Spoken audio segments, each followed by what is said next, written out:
More now. Can you remember the first coaches or charabancs?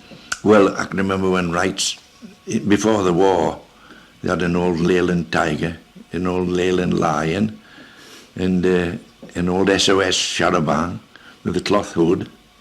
With the seats? The seats like? They were like toast rack seats, you know, great long seats, with all doors at every row of seats. These the old SOSs were, but the others were just ordinary buses. Were they wooden seats? Or? Oh no, the wooden seats. They had a bus with wooden seats, but that was for the pitmen, so that they didn't damage the seats. Mm. They just had wooden seats, so the dirty clothes didn't damage the seats. You see. Did you ever go on any trips on these? Oh yes, we used to have trips from the school every year to Whitley Bay or Tynemouth, etc. And everybody put sixpence in to help for the trip money, you know. What did you get for your sixpence? No, that was to help the to hire the bus. I see, right. And did you take along your own sandwiches? Oh yes, you took your own sandwiches. Yeah. And there were quite a few of the children before my mother started that. They'd never seen the sea before. And even there was an old man lived along here. He was in his 40s. He'd never seen the sea until he went on one of these trips. And he said, well, it's just like a good big river anyway. And there was one of the lads from up here that he'd got a bag of winkles. God, he says, I thought I'd never eat any snails, but I'm getting some now. And did you have a sort of work clog and a best clog? Oh yes, that work clog. And the girls at school had clogs as well. They used to have beautiful little clogs with brass fittings, brass buckles and brass toe nabs, everything. And colours, leather? No, leather? all black. Always black. All polished black, yeah. Mm. Did they do clog dances locally? No, at all? No. And they used to call the irons that went on the bottom of the clogs corkers. Again? Corkers. Corkers. Those were the clog irons. It would be very noisy when all the children would be walking to school. Clump, on the cobbles. Up and down, and in the school itself on the wooden floor. Clatter, clatter, clatter all the time. Did you wear socks inside the clogs? Oh yes. Yes. Were they hand knitted or? Oh yes, all hand knitted. Woolen. And in winter, Jackie Jackson used to put rushes inside his clogs to keep his feet warm. They keep... Oh, all right, grand insulation. Dry rushes? No, the ordinary rushes, you know, cut them to shape. You used to put them in the clogs. That was acted as an insulation. Oh, they kept your feet warm. I was going to ask, do they keep your feet warm in winter? Yes. Yes. If you got thick enough socks in. But we used to get on the wet snow and see how high you could get. You piled up the snow underneath the clogs. You used to get in between the irons, you see, and you used to get higher and higher and higher. And they called those coggins. Coggins. Coggins. We used to just about smash our ankles at times. You'd maybe get 6 or 7 inches high, you know, and then slip over. Those are coggins. Could you tell us when you first came to live in Alston? Yes.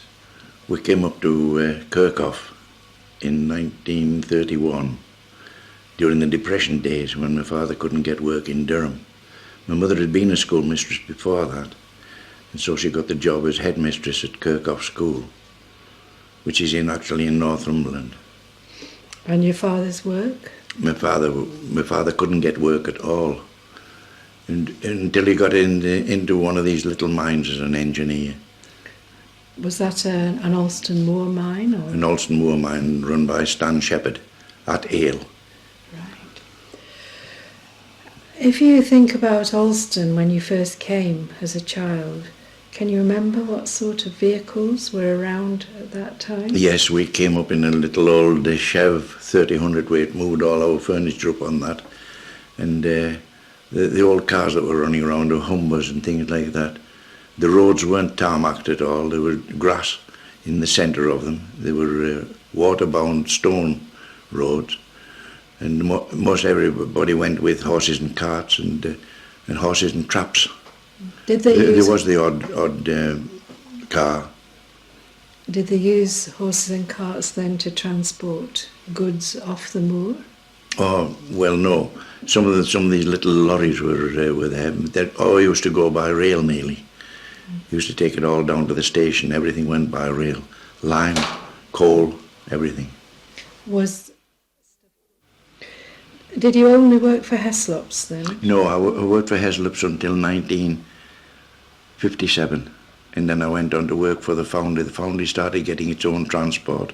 So I went on to work for the foundry. Can you tell us a bit about the foundry, what it was? Yes, well, what it made? It started during the war up here. The people that owned it were the Keatons that had the building.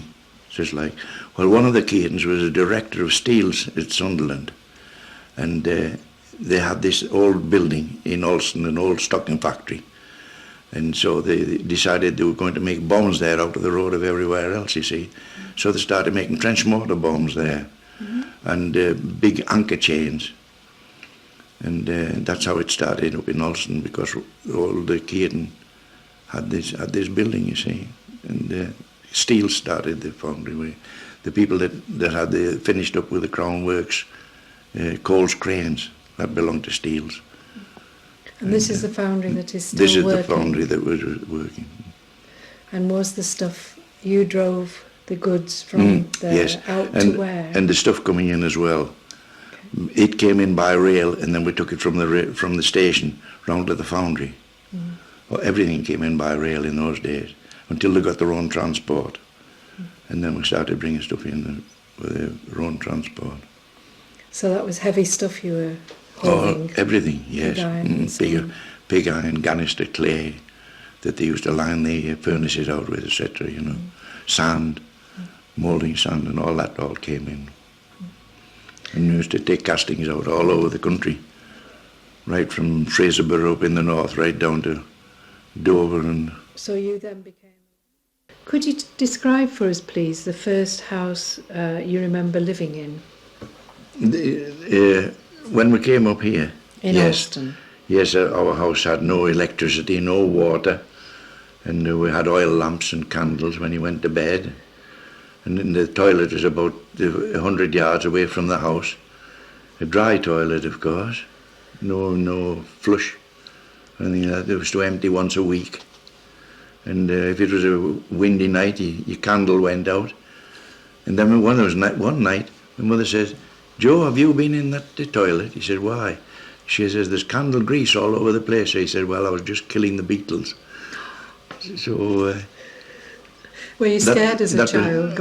I was terrified at times. How many children were there in your family? Just me. I was the one and only. And what sort of house was it? What size was it? We had 4 rooms, a kitchen, a back kitchen, of course, a little back kitchen with a larder, and a sitting room and 2 bedrooms. So if you walked in through the front door, was the front door on the street? No, there's no street. Was there the nearest street's about 2 miles away. You walked in the front door, and it was the stairs straight up to the bedrooms. You turned to the right and you were into the kitchen with stone flagged floor. And then the left was to the little sitting room with the wooden floor. What kind of... Right, so what about the fuel for the internal combustion engines? Oh, that came in by a tanker, just as it does normally. But a lot of these places just had little old petrol pumps where you could only get a gallon at a time. Were they hand pumps? All hand pumps, yes, no electric. Can you remember when they changed to mechanical pumping? Mostly after the war. We still had hand pumps up at Heslop's garage after the war, until they got the electric pumps in. You pumped up half a gallon at a time into a glass jar and then emptied it into the car. How much was it, a gallon? Oh, well, my uncle used to have a garage at Crook, and I've sold many a gallon of petrol at 1 7 a gallon for Benzol, and Cleveland petrol was 1 3. Shellmex was 1 5. Can you remember what your radio was like? Was it what make it was? I think it was a Philips. What was your favourite programme? Yes, I remember Romany. We used to love to listen to Romany with Muriel and Doris. That's right, the two women. And what was that about? That was about, it's supposed to be a gypsy. He used to go on natural history rambles. And did it mention all the flowers and birds? Oh yes, and birds and such like. Now we had a set of Artemis encyclopedias. I used to study those all the time, you know. That's how I learned about birds. Birds are the main thing for me. Everybody used to collect eggs. You'd only collect one egg out of a nest. Nobody ever took more than one egg. All the boys used to collect eggs. So you spent a lot of time on your own, or did you play? Yes, I on my own, up on the fell. Mm-hmm. Did you listen to music on the radio? Oh yes, yes, I like music. What kind of music did you like? Jazz, mainly. And of Quintet course, Hot Club de France. Always the Quintet Hot Club de France was my favourite. By who? Django Reinhardt and Stefan Grappelli.